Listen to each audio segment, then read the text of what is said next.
everyone, welcome back to my channel. If you're new here, hello, my name is Sadhana. Nice of you to drop by. It's been a while, it's been a month to be precise. You're probably wondering why I'm zoomed in on my face. It's because I cut my hair.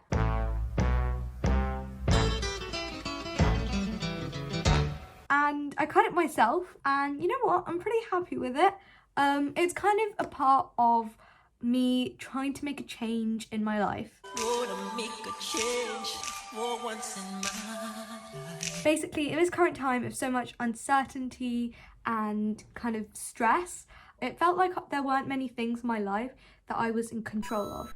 I wanted to feel like I still had both hands on the reins of my life, and basically I wanted to feel more in control of everything. So I wanted to change something that I was in control of, something small, something that when I look at every day I can kind of see that I'm in control. If you keep saying that word again and again and again, and it brings me a bit of joy. So one of the things I did is that I cut my hair.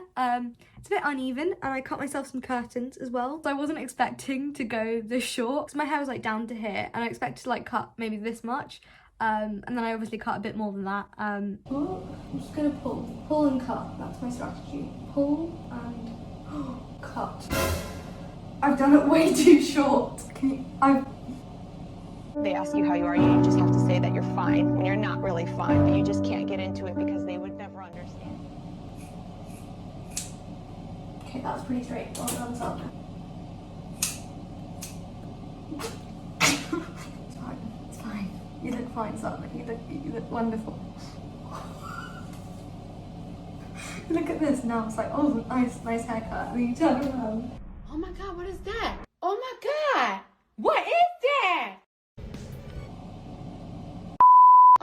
Child. Anyway, so I also decided to change my wall. So this is my wall, and I just kind of want a change. I've had this wall since the beginning of year 12, and as you can see, it's got my lovely revision posters.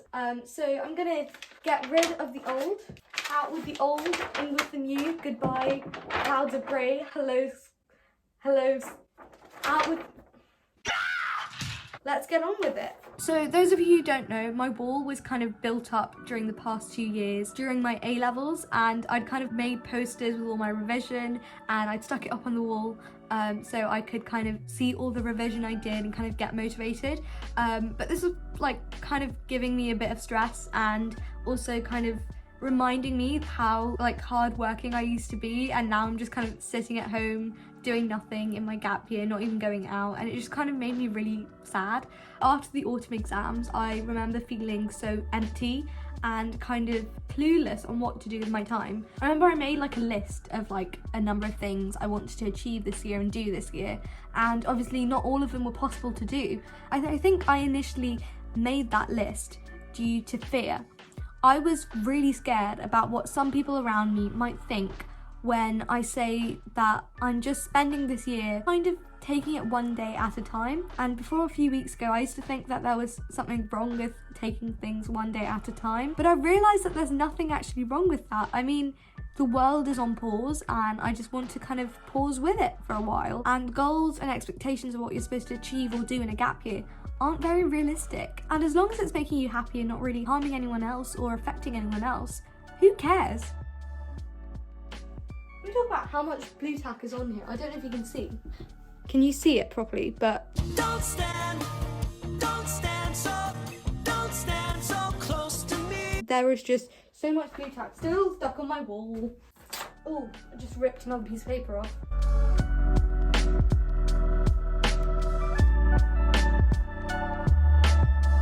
Also, please excuse my outfit. See my fit, it's a fit, it's a fit. Okay, so now that my wall is kind of empty, I am gonna figure out what pictures I want to go where.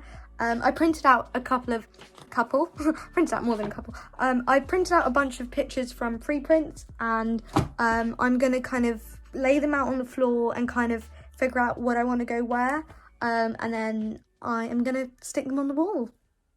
I really find it useful to have my friendship group, who are my support system through everything. We make it a priority to kind of meet at least once a week to kind of catch up and to kind of talk about anything and everything. And how do you make vegetable stock? Do you just boil vegetables? guess. I suppose you blend it a bit, and then you boil it. Like a soup, I guess.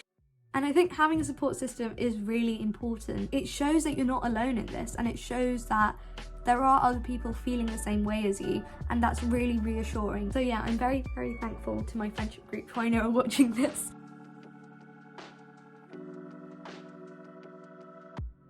So even though my wall might seem a bit basic at first, I picked each picture because it meant something to me and it also sparked a bit of joy. And I went on a few kind of main themes. The first theme that I went on was movies, TV shows and music from the 50s to 60s. I really love music, movies and TV shows from this era because I think there's something so wholesome and comforting about them. It's kind of something that you'd play on a rainy day when you're kind of feeling a bit down, kind of raise your spirits up. So music wise, I've got my Beatles poster, which is like from my one album, and then I've got pictures from singers like Frank Sinatra, Doris Day, Dean Martin, Sammy Davis Jr. up on there. Movies wise, I've got a screenshot of one of my favourite movies from that era, Young at Heart, and also I've got a picture of Dean Martin and Jerry Lewis, who I think arguably are one of the best comedy duos of all time. And TV show wise, I've also got a picture of the Queens that are Lucy and Ethel, because I love Lucy so much, and again, it's something that's really comforting and I go to every time that I feel down to raise my spirits. The second theme I have is characters with bestie-tastic energy. Can't really explain why, but these characters that I picked just have bestie energy, and they just don't care about what anyone else thinks of them. They're just so kind of fierce as well, and I kind of aspire to be like that. I want to manifest their energy, such as Buttercup, Toff, Tinkerbell and Stick. And then I got pictures from other cartoons that I really love. There's a picture of Baloo the bear from the Jungle Book, and also Baloo and Mowgli.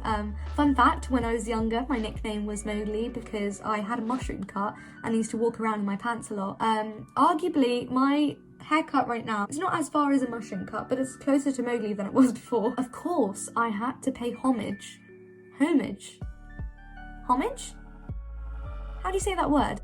Homage. I had to pay respects to my one true love, that is Minecraft. So when I think about Minecraft, I think about blocks and squares. So I've got a bunch of aesthetic pixel art, and I've also got like a bunch of screenshots from my favourite biome, that is the flower forest. Also in lockdown 2.0, I went through my artiste phase, where I did like a series of paintings based on my favourite songs, including but not limited to It's a Wonderful Day Like Today by Frankie Randall, It's Only a Paper Moon by Ella Fitzgerald, and I See Fire by Ed Sheeran. The last thing of like significance that I put on the wall is a postcard with a quote from Mary Curie, and the quote is, "Nothing in life is to be feared, it is only to be understood.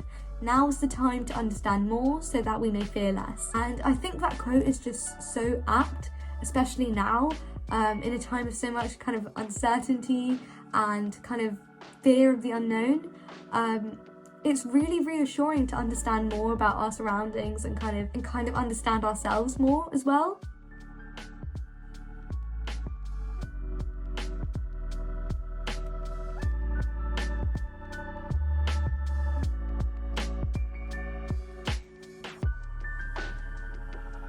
So yeah, if you did enjoy this video, please give it a thumbs up and do consider subscribing if you want to see more content from me. At the time of recording, we are almost at 100 subscribers, so thank you so much to everyone who's already subscribed. It really does mean a lot, it's just crazy that I'm talking to 100 or so people, and I really do appreciate it. So yeah, thank you so much, and I'll hopefully see you a bit sooner than a month. Bye!